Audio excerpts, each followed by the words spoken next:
lo que dio el macrismo, el crédito UBA, Sí. que es copiado del crédito hipotecario que llevó adelante la dictadura de Pinochet en Chile. ¿Sí? Cuando salió el crédito, cuando Macri anunció el crédito, nosotros salimos a decir que ese crédito iba a ser una estafa, que fue una estafa durante la dictadura de Pinochet y volvió a ser una estafa. Eso me parece que es importante porque, en definitiva, las medidas económicas son muy parecidas.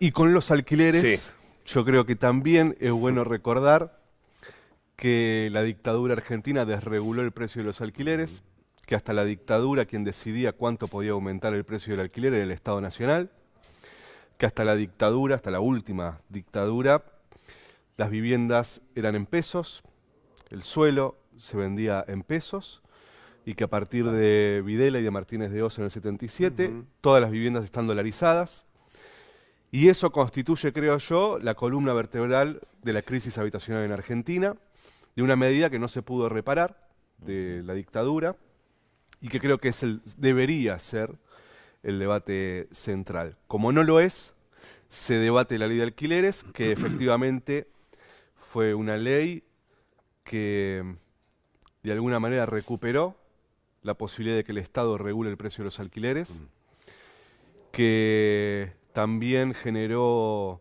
que todo el mercado inmobiliario se organice para voltear la ley de alquileres, que la oposición deje muy en claro que para ellos el Estado no tiene que intervenir en el acceso a la vivienda en alquiler, que no tiene que regular la renta, y que también generó un problema dentro del Frente de Todos, porque el Frente de Todos, en términos ideológicos o simbólicos, está de acuerdo con que el Estado regule el acceso a la vivienda en alquiler, pero no está en una posición en donde tenga voluntad para que eso suceda. Entonces la ley de alquiler es, diría yo, una ley a contramano de un gobierno que no tiene voluntad política para pelearse con el poder económico. Raúl. Sí, le falta convencimiento de este tema, de que realmente es lo que importa. Ahora, ¿cómo interpretás el episodio de ayer, el intento de derogar directamente la ley que hace Juntos por el Cambio? Me parece que ahí hubo una estrategia inteligente de la derecha, que es instalar un debate muy extremo, que es la derogación de la ley, por lo tanto que no haya marco regulatorio, frente al fracaso, obviamente, de esa posición del sector de Bullrich y Hernán Lombardi, que fue el que lo planteó. Se termina discutiendo la posibilidad de llevar adelante una sesión especial para poner en discusión el dictamen de minoría y de mayoría, ¿no? Finalmente, lo que va a suceder el 23 de agosto es que la oposición más los bloques de las provincias tienen los votos y el quórum para votar el dictamen de minoría que plantea volver a contratos de 2 años, pero con posibilidad de que te lo hagan por un año, que los aumentos sean semestrales y que además no haya ningún tipo de índice para fijar un límite a esa actualización. O sea, flexibilizar una vez más el alquiler de vivienda en la Argentina. Gervasio, Raúl, si les parece, compartimos lo que pasaba ayer en la Cámara de Diputados con estos testimonios. A ver, vamos. Esto ya lleva más de un año, lo único que sufren son los inquilinos y los propietarios también, y le dan vuelta al hoyo y no le encuentran una salida. Yo planteé que el día 23, a las 12 horas, hagamos una sesión especial y abordemos el tema de alquileres. Y listo, no demos más vuelta. ¿Para qué tanto Gregorio para decir Gregorio? Bueno, están discutiendo porque dice que eso no se puede votar, cosa que es absolutamente ridículo. Esa es una ley que terminó mal, efectivamente. Era una ley que se pensaba para una situación a donde no había inflación, en un país donde aparece la inflación en todas las esquinas. Cuando vos decís cambiar ley de alquileres, ¿qué es? ¿Dándole más derecho a los propietarios o más derecho a los inquilinos? Esa es la gran problemática. Bueno, pero lo que pasa es que yo lo que veo que de Juntos por el Cambio hablan de los derechos de los propietarios solamente. Y cuando critican la ley de alquileres, no la critican por los problemas que tiene, sino por los logros que tiene, en la medida que en algunos aspectos preserva los intereses de los inquilinos. Pero no es un tema para decir deroguemos la ley y después vemos qué hacemos, porque para que una ley se derogue, la tenemos que tratar nosotros, el Senado, y la tiene que promulgar el presidente. No es solamente traer el tema sin avisar como para tratar de generar un título periodístico, que es lo que hicieron en este momento. Bueno, allí los testimonios, Gervasio. Bueno, quien está en inferioridad de condiciones hoy es el inquilino, pero déjame sumarte una cuestión más.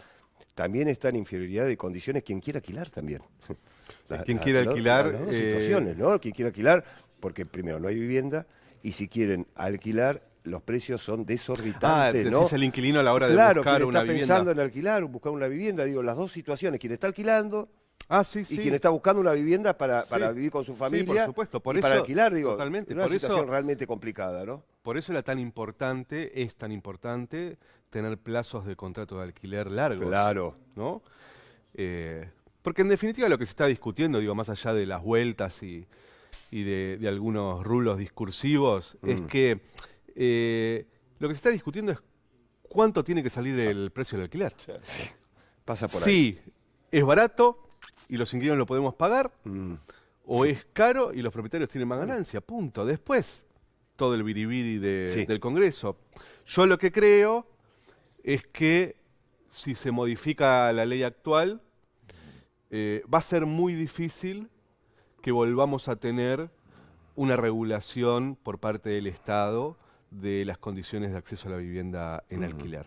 Creo que... Es decir, vos estás viendo un retroceso en cuanto al... Yo lo que veo es que es un retroceso político, que es un retroceso en particular con los derechos de los inquilinos, y que eso va a ser muy difícil de recuperar y que vamos a tardar muchos años en volver a tener una ley parecida a esta o mejor. Tengamos en cuenta, porque escuchamos mucho argumento de Leguleyo, y dice, no se puede hacer porque las normas no permiten que se... el problema concreto es lo que está contando Gervasio. El tema de derogar la ley significaba dejar sin derechos a los inquilinos, dejar sin ninguna regulación ni defensa. Y lo que se está planteando como alternativa para votar el 23 de agosto es un recorte parcial de los derechos de los inquilinos. Entonces, ¿cuál sería, a tu criterio, el modo de avanzar, de resolver esto, por lo menos de alguna forma que le genere un paraguas a los inquilinos para... ¿Cuál es la regulación necesaria para...? No, yo de verdad creo que no es una discusión legislativa, No creo. Nosotros podemos tener una ley como la que tenemos hoy, que dice 3 años aumento anual por un índice que es promedio entre inflación y salario. Digo, tampoco es que congelamos el precio de los alquileres, como hicieron otros países, ¿no? Sin embargo, lo que hay que discutir acá es qué proyecto de acceso a la vivienda para los sectores mayoritarios de la Argentina, no 95.000 personas que tomaron un crédito hipotecario, Estamos hablando de 10 millones de inquilinos y inquilinas en la Argentina. ¿Qué proyecto para garantizar el derecho a la vivienda de 10 millones de argentinos tiene un gobierno popular? Me parece que acá lo que hay que sincerar, lo que se dice un poco en secreto y no se quiere decir en público, y es que sortear viviendas no es una política de vivienda para las mayorías. Sortear viviendas es una política marginal para sectores minoritarios, que finalmente lo que sucede en términos reales es que la Argentina cada vez tiene más inquilinos y menos propietarios que concentran más propiedades, en un país donde sobran viviendas además.